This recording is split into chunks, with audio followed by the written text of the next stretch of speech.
السلام علیکم جی. آج ہم لیسن 14 پڑھیں گے. اولیور کرامبل کی باری ہے. Oliver Cromwell and the Commonwealth ویلتھ. پچھلے لیسنس میں ہم نے پڑھا تھا، ہم نے جیمس وون کے بارے میں پڑھا تھا، جیمس وون اور اس کے بیٹے کے بارے میں. جیمس وون اور اس کا بیٹا، اور آپ کو پتہ ہے جو کنگ کے سپورٹرز تھے وہ کیولیئرز کہلاتے تھے، اور جو پارلیمنٹ کے تھے وہ راؤنڈ ہیڈز کہلاتے تھے.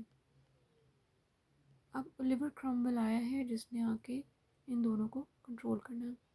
The king's forces suffered defeat at the Battle of Marston Moor and Naseby. بہت امپورٹنٹ پوائنٹ ہے. بیٹل کا نام ہے، جنگ کا نام ہے ماسٹن مور اینڈ نیسبی. اس میں کنگ کے جو فورسز تھیں یعنی اس کے جو سولجرز تھے ان کو بہت سخت ڈیفیٹ کا سامنا کرنا پڑا، ہار کا سامنا کرنا پڑا. By 1646 تک parliament had gained the upper hand. Parliament کو اپر ہینڈ حاصل ہو چکا تھا یعنی کنٹرول حاصل ہو چکا تھا. And Charles one was captured, اور چارلز ون کو پکڑ لیا گیا. Still unwilling to compromise. لوگوں نے اس کو کمپرومائز کرنے پہ ولنگ کرنے کی کوشش کی کہ وہ پارلیمنٹ کو انوالو کرے اپنے فیصلوں میں نیکسٹ ان دا فیوچر، لیکن وہ پھر بھی وہ سب کرنے کو ولنگ نہیں تھا. چارلز واز ایگزیکیوٹیڈ ان 1649، اور 1649 میں اس کا بھی ایگزیکیوشن کر دیا گیا یعنی اس کا بھی سر قلم کیا گیا. England then became a republic. England پھر جمہوریہ بن گیا، known as commonwealth without مونک. اور پھر یعنی کہ مونک اب نہیں ہے، کوئی شہنشاہ نہیں ہے، بادشاہ نہیں ہے، ملکہ نہیں ہے. The army held power with Oliver Cromwell rising as key leader. اور آرمی نے کنٹرول ہر چیز کا سنبھال لیا، اور اولیور کرومویل جو تھا وہ لیڈر کے طور پہ سامنے آیا. He was sent to Ireland to suppress ongoing rebellions. Rebellion کہتے ہیں فسادات کو. اولیور کرومویل کو آئرلینڈ بھیجا گیا جہاں پہ فساد ابھی تک چل رہے تھے، اور یہ کنٹروورشل بندہ ہے. کیوں؟ using extreme force that remains controversial today.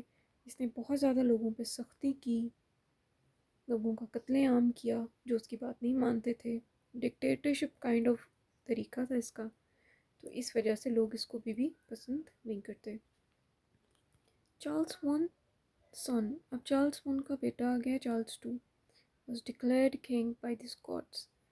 Scott land کے لوگ جو تھے وہ راضی نہیں تھے کہ ان کو تھا کہ اس کا سر قلم نہیں ہونا چاہیے تھا. انہوں نے اس کے دوسرے بیٹے کو یعنی اس کے بیٹے کو چارلز ٹو کو بادشاہ بنا دیا. But was defeated by Cromwell at Dunbar and Worcester. لیکن جو آرمی والے تھے اور کرومویل تھا، اولیور کرومویل، اس نے ڈونبر اور ورسیسٹر میں اس کو بھی شکست دے دی. اب کیا ہوا؟ وہ چلا گیا، بھاگ گیا Europe. Charles two fled to Europe. Charles two جو ہے یورپ بھاگ گیا. And England, Scotland and Wales.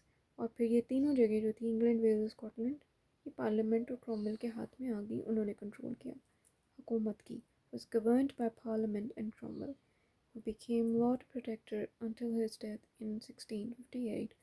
1658 میں لارڈ پروٹیکٹر کا خطاب اس کو پہلے ہی ملا تھا، اور 1658 تک یہ مرا تھا، اور تب تک یہی لارڈ پروٹیکٹر تھا یعنی اس کے اور پارلیمنٹ کے پاس کنٹرول تھا تینوں جگہوں کا. اب کرومویل کی جب ڈیتھ ہوئی تھی اس کے بعد اس کا بیٹا رچرڈ تھا جس کو انہوں نے اس کی جگہ دے دی. his son Richard succeeded him but lacked authority. لیکن یہ اپنی باپ کی طرح اتنا اسکلڈ نہیں تھا. leading to political instability. جیسے اسٹیبلٹی تھی، جیسے سالمیت تھی سیاسی طور پہ، جو چیزیں فلو میں چل رہی تھیں اولیور کرومویل کے ہوتے ہوئے، رچرڈ نے اس کو ایسے نہیں چلایا. After 11 years as a republic, many sought the return of monarchy.